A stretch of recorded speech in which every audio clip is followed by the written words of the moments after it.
Rebecca, जिसका शौहर Peter एक चर्च में काम करता था और वो चाहता था रेबेका और उसका बेटा भी उसके साथ काम करें और लोगों की मदद करें जो गॉड पर बिलीव रखते हैं।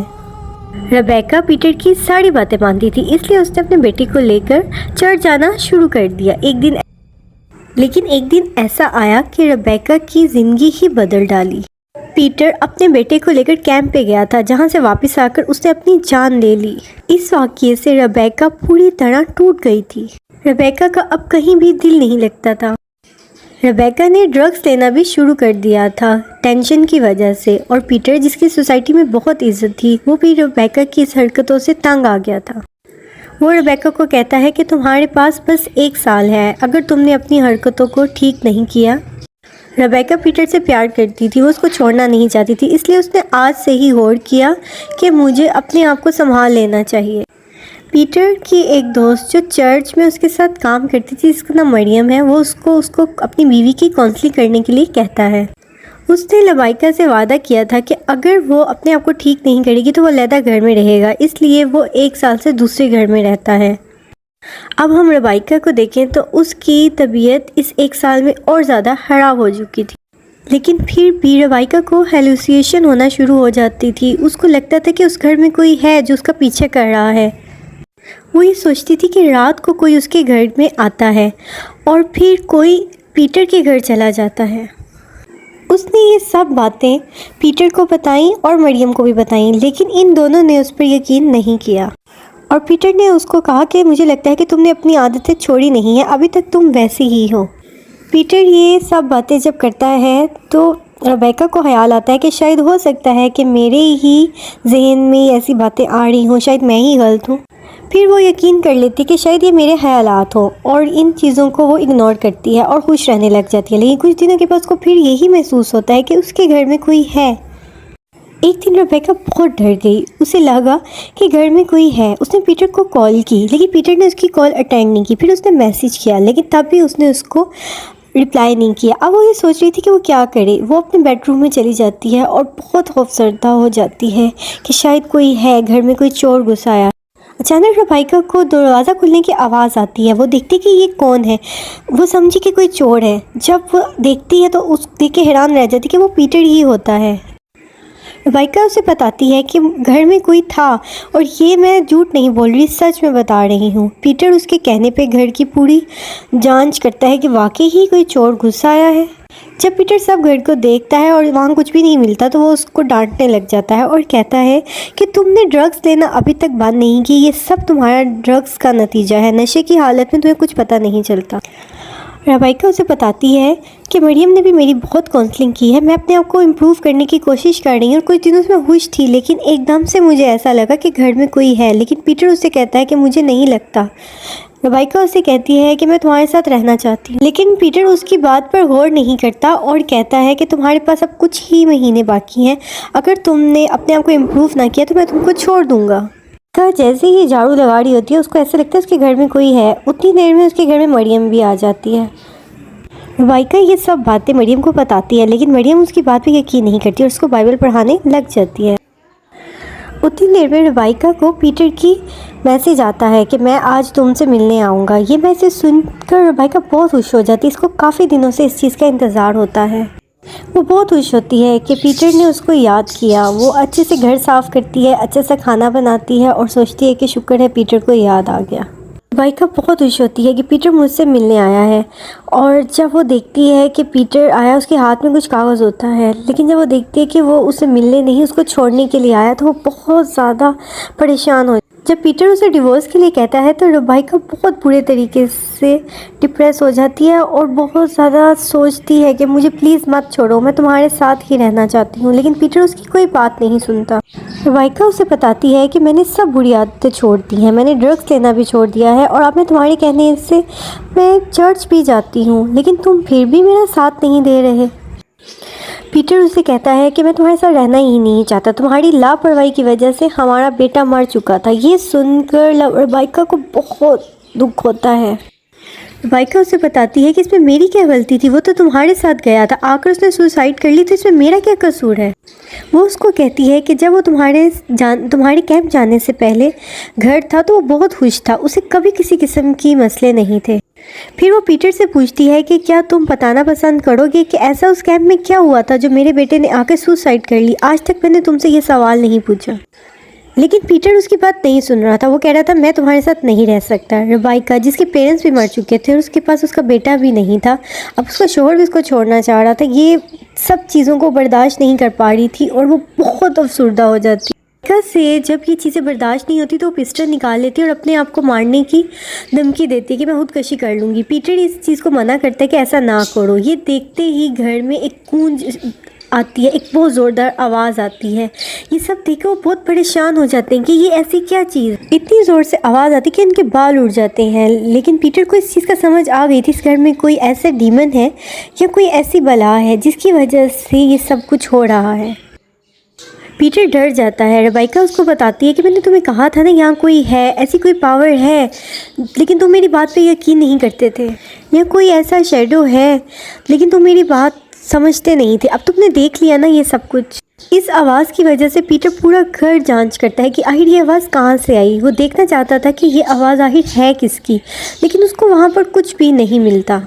और पीटर सोचता है कि शायद ये मेरी गलतफहमी हो, जिस पर रबाइका उससे बताती है कि ये हम दोनों को महसूस हुआ है, एक को नहीं। अगर ये दोनों को महसूस है इसका मतलब यहाँ पर कोई चीज़ है। और जब तुम नहीं थे तो मुझे ऐसा ही लगता था कि कोई मेरी जान लेना चाहता है और मेरा कोई पीछा करता है, लेकिन तुमने कभी मेरी बात पे यकीन नहीं किया। इन सब वजह से रबाइका को बहुत डर लगता है। वो पीटर को कहती है कि आज रात तुम यहीं ठहर जाओ और तुम यहाँ से ना जाओ। पीटर उसकी बात मान लेता है और बैठ जाता है।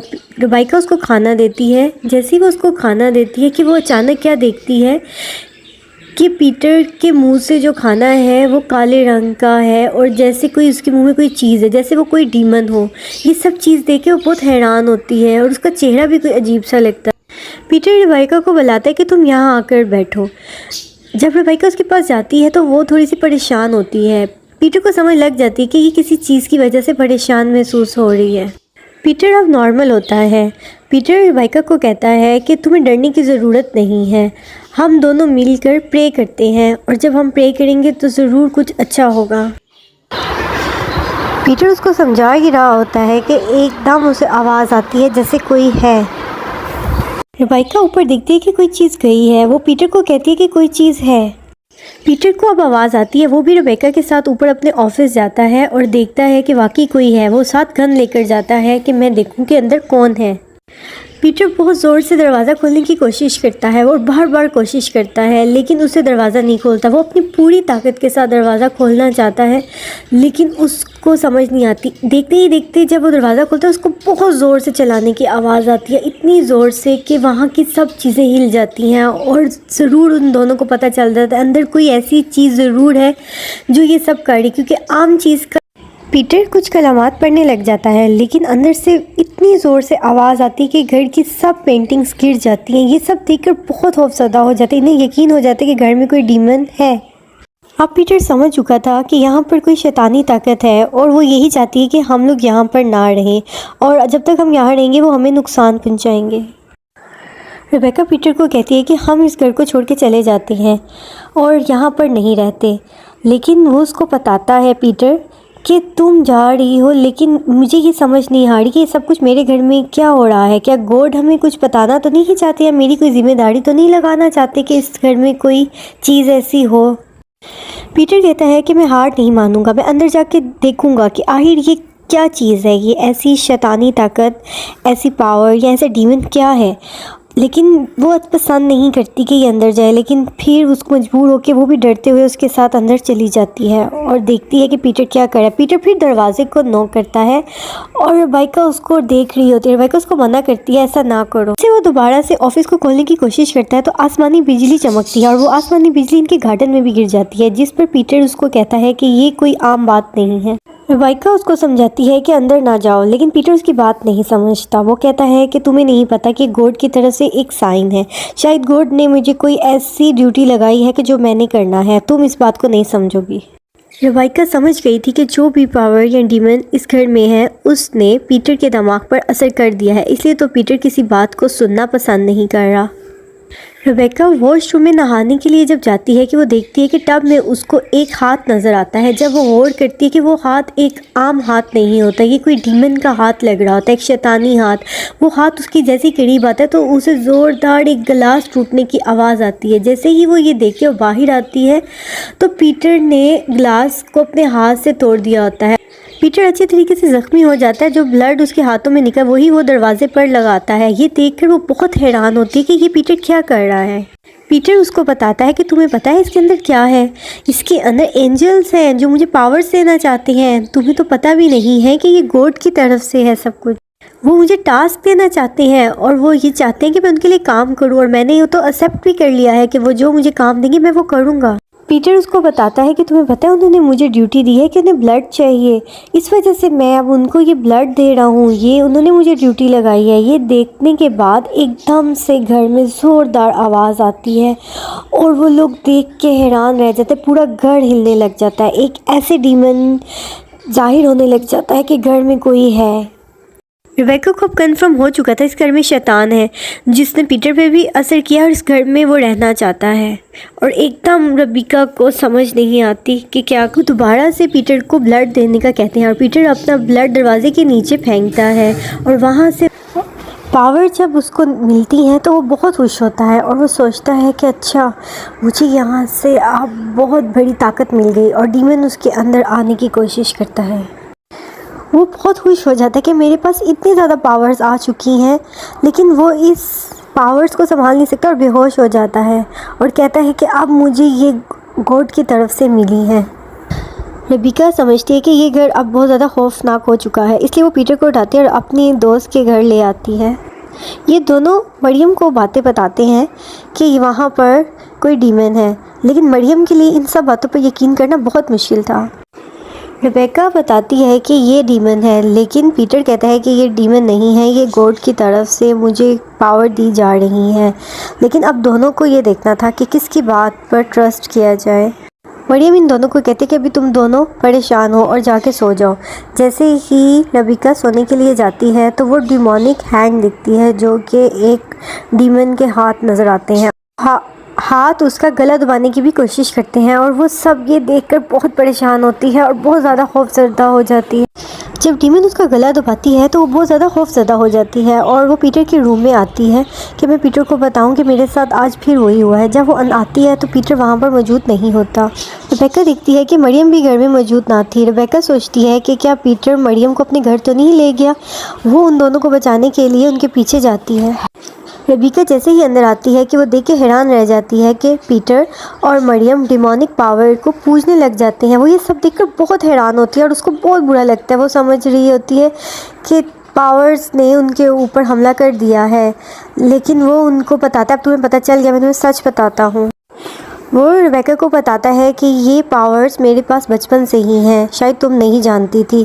तुम्हें भी मरियम की तरह इसको पूजना होगा और ज़्यादा कुछ करना नहीं पड़ता, इनको सिर्फ खून देना पड़ता है और फिर ये पावर्स हमको हर वो चीज़ दे देगी जो हम चाहेंगे। हम जो भी करना चाहें हम कर सकते हैं इन पावर्स की वजह से। वो यहाँ से भागने लगी थी। रेबेका का दिल चाह रहा था कि वो यहाँ से भाग जाए, क्योंकि उसे पता था अगर मैं यहाँ से ना भागी तो ये मेरा बुरा कर देंगे। जैसे ही वो बाहर जाने लगती है पीटर उसका हाथ पकड़ लेता है। मरियम उसे कहती है कि तुम इसका कहना मान लो, क्योंकि अगर तुम इसका कहना नहीं मानोगी तो ये तुम्हारा बहुत बुरा अंजाम करेगा। लेकिन रेबेका उसकी बात को डिनाई करती है। पीटर ने एक गन उठाई और रेबेका को कहा कि देखो मरियम अब क्या करेगी। मरियम अपना खून उन डीमन को देगी और उसके बदले में उसको पावर्स मिलेंगी। लेकिन रेबेका ये सब कुछ नहीं देखना चाहती थी और वो चाहती थी कि मैं ये ना देखूं। लेकिन जैसे ही मरियम ने अपना हाथ काटने की वजह से बहुत ज़्यादा उसका ब्लड निकल चुका था। ब्लड निकलने की वजह से मरियम बेहोश हो चुकी थी।